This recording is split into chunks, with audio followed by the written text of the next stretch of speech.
කොළඹ වටේ එකම දවසක ගහපු රෝන්දක දෙවෙනි වීඩියෝ එක තමයි මේ. කලින් වීඩියෝ එක බලපු නැති කෙනෙක් ඉන්නවා නම් ඉක්මනට ගිහින් මං කලින් අප්ලෝඩ් කරලා තියෙන වීඩියෝ එක බලන්න ඕනි. ඒකේ තියෙනවා අපි මේ රෝන්දේ පටන් ගත්තේ කොහොමද කියලා. අපි මුලින්ම ගියේ මවුන්ට් ලෙවෙනියා බීච් එකට. බීච් එකේ ගහපු රෝන්දේ තමයි කලින් වීඩියෝ එකේ තියෙන්නේ.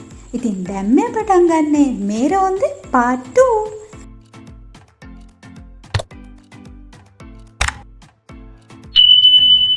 අපි මේ රෝන්දේ ගහන්න ආවේ කලින් ප්ලෑන් කරලා නෙවෙයි. බීච් එකට විතරයි යන්න හිතාගෙන ආවේ. හැබැයි අපි පස්සේ තීරණය කරා ගෝල්ඩ් ෆේස් පැත්තට යමු කියලා. ඒ නිසා අපි මේ යන්නේ ගෝල්ඩ් ෆේස් එකට. මේ වීකෙන්ඩ් එකක් නේ. ඒ නිසා ගෝල්ඩ් ෆේස් එකේ කට්ටිය නම් ටිකක් ගොඩයි. කට්ටියත් වැඩි නිසා අපි දැන්නට හිතුණා ගෝල්ඩ් ෆේස් එකට යන්න බෑ වගේ එකක්. දැන් ඔයාලා හිතුවා නේද ගෝල්ඩ් ෆේස් යන්න ආපු දෙන්න ගෝල්ඩ් ෆේස් යන්නෙත් නැත්තම් රෝන්දේ මෙතනින් ඉවර කරලා දාලා ගෙදර යයි කියලා. පිස්සුදනේ. එහෙමත් යනවද? අපි ගෝල්ඩ් ෆේස් වෙනුවට වෙන තැනකට තමයි යන්න හදන්නේ. යන්නේ කොහෙද බලන්න ඕන නම් දිගටම වීඩියෝ එක බලන්න වෙනවා. ඔයාලා දන්නවද මට මෙහෙම යනකොට හිතුණ දෙයක් තමයි කොළඹ දවල්ට වඩා රැට ගොඩාක් ලස්සනයි කියලා. ඔයාලට මොකද ඒ ගැන හිතෙන්නේ? ඇත්තටම කොළඹ ලස්සන දවල්ටද රැටද? නිකමට හිතලා බලන්නකෝ. මේ වෙලාවට කොළඹ ලොකු රස්නෙකුත් නැහැ. අනික ඉතින් මේ ලයිට් එළියට අමුතුම ලස්සනකුත් තියෙනවනේ. හරි. ඔන්න දවල්ට කොළඹ ලස්සනට පේන අයත් ඇති. හැබැයි මට නම් ඔන්න වැඩිපුරම කොළඹ ලස්සන රැට. තව දෙයක්. අපේ YouTube channel එක subscribe කරලා නැත්නම් දැන්ම ගිහින් subscribe කරලා like කරලා වීඩියෝ වලට comment එකක් එහෙම දැම්මට කමක් නැහැ හොඳේ. දැන් මගේ කියවිල්ල අහගෙන ඉඳලා ඔයාලට එපා වෙලා නේද? මන් දන්නවා. හැබැයි ඉතින් කරන්න දෙයක් නැහැ. අහගෙන ඉන්නම් වෙනවා. මගේ කියවිල්ල වැඩි කියලා කොහොමත් හැමෝම වගේ කියනවා. මොනවා කරන්නද ඉතින්? උපදින්ම හම්බුන දෙන්නේ.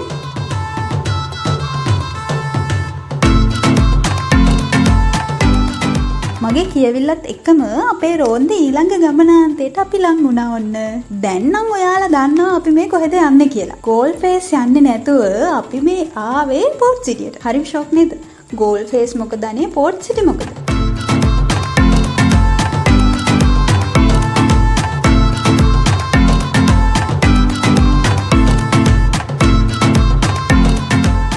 මේ පැත්තට යද්දි හිතුවා නේද අපි ඩියුටි ෆ්‍රී එක පැත්තට යනවා කියලා. නෑ පෝට් සිටියට බයික් එකක ආවොත් ඩියුටි ෆ්‍රී එක ඉස්සරහා තියෙන පාකින් එකේ බයික් එක දාලා පයින් තමයි අතොලට යන්න තියෙන්නේ. ඒ හින්දා අපි මේ බයික් එක පාකින් එකට දාන්න ආවා. සෝචනීයයි මිතුර. මෙතනින් එහාට කකුල් දෙකේ පිට තමයි.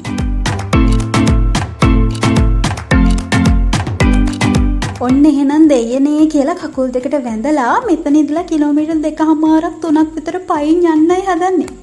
යන්න විතරක් නෙවෙයි ඒ යනදුරම එන්නත් තියෙනවනේ. ඒකත් අමුතු ආතල් එකක් හොඳේ. පයින් ගිහින්ම බලන්නකො ආසෙ හිතේ.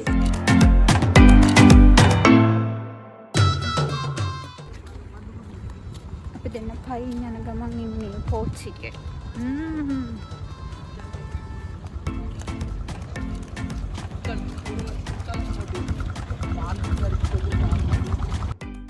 ඈතින් දිලිසි පේන නෙළුම් කුලන දිහා බලාගෙන කොළඹ අසිරිය විඳින ගමන් තමයි අපි මේ පයින්ම යන්නේ.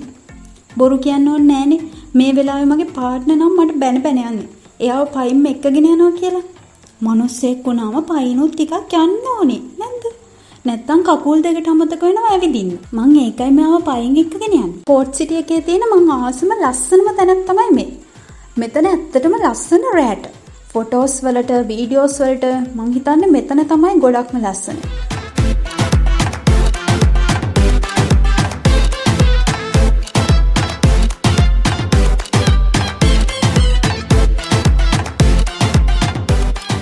බලන්නකො ඉතින් මෙතන ඉඳලා බලනකොට හරි ලස්සනට නෙළුම් කුලන ගෝල්ඩ් ෆේස් එක මේ හැමදේම පේනවා. මං වලට කලින්ම කියපු කතාව හරි නේද?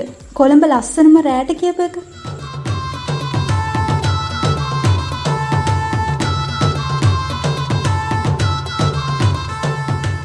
ඒ ලස්සනත් විඳලා අපි මේ හිමින් යන්නේ පෝට් සිටිය බීච් එකේ පැත්තට. මෙතන ඉඳලා තව ටික දුරක් පයින් යන්න ඕනි ඉතින්. අපි දෙන්න දුර කතර ගෙවාගෙන හරිම දුෂ්කර ගමනක් ඇවිත් දැන් ලං වෙලා ඉන්නේ පෝට් සිටි එකේ තියෙන ෆුඩ් කෝට් එක ළඟට. දුෂ්කර ගමනක් කිව්වට එහෙම නෑ හොඳේ. අපි දෙන්න බොරු කියාවේ. වැරදුනානේ. එයා මං කියන බොරු අහගෙන ආවා. හැමදාම වෙන්නේ එහෙම තමයි ඉතින්. පෝට් සිටි එකට එන ඔයාලටත් මෙතනට ඇවිත් බඩ පැලෙන්න කාලා බීලා යන්න පුළුවන්. මෙතන ඩ්‍රින්ක් එකක් දාලා සෙට් වෙන්න පුළුවන්. ඔයාලා කිසිම දෙයක් එළියෙන් ගේන්න ඕනේ නැහැ. ඒ හැමදේම මෙතන තියෙනවා. හරිම නිදහස් තැනක්. වෙනම එක්ස්පීරියන්ස් එකක්. හැබැයි අපි දෙන්න නම් මෙතනින් මොකුත්ම කන්නේ නැහැ. මුන් දෙන්නට ට්‍රැක් කියලා හිතනවා ඇති නේද? මෙච්චර දුර පයින්ුත් ඇවිල්ලා මොකුත් නොකා යන්න. ඒක තමයි ළමයෝ අපේ එකම විනෝදේ. නෑ අපි දෙන්න පයින් එන ගමන් වෙනම ප්ලෑන් එකක් ගැහුවා. අලුත් තැනක වෙනස්ම රස කෑමක් කන්න යන්න. කොහෙද මොනවාද කන්න යන්න බලන්න නම් දිගටම වීඩියෝ එක බලන්න වෙනවා. බොහොම අමාරුවෙන් තිබ්බ කෑම දිහා බලන්න නැතුව ආවා. මෙතනින් කෑවොත් ඒ රස කෑම කන්න බඩ ඉඩ නැති වෙනවනේ. ඔයාලටත් පුළුවන් මෙතනට ඇවිත් කාලා බීලා නිදහසේ ටිකක් ඉඳලා ආතල් එකේ යන්න. මං නම් කියන්නේ මෙතනට එන්න හොඳම වෙලාව තමයි මේ වගේ වෙලාව. ඒ කියන්නේ රැට. මේ තියෙන්නේ පෝට් සිටි එකේ බීච් එක. මෙතන බීච් එකත් මරු. හැබැයි බෝට් රයිඩ් එකක් වගේ යන්න නම් ඔයාලට දවල්ට එන්න වෙනවා. මෙන්න මෙහෙම ඉතින් මේ රවුන්ද පාර්ට් 2 ඉවර වෙනවා. ඊළඟ කෑල්ල තවත් රසවත්. ඊළඟට අපි කොහෙද ගියේ මොනවද කෑවේ කියලා බලන්න අපේ ඊළඟ වීඩියෝ එකත් බලන්න ඕනි. එහෙනම් ලයික් එකක් කමෙන්ට් එකක් ෂෙයා පාරක් දාලා අනිත් වීඩියෝ එක එනකම් සෙට් වෙලා ඉන්න ඕනි. ගිහින් එන්නම්. බයි.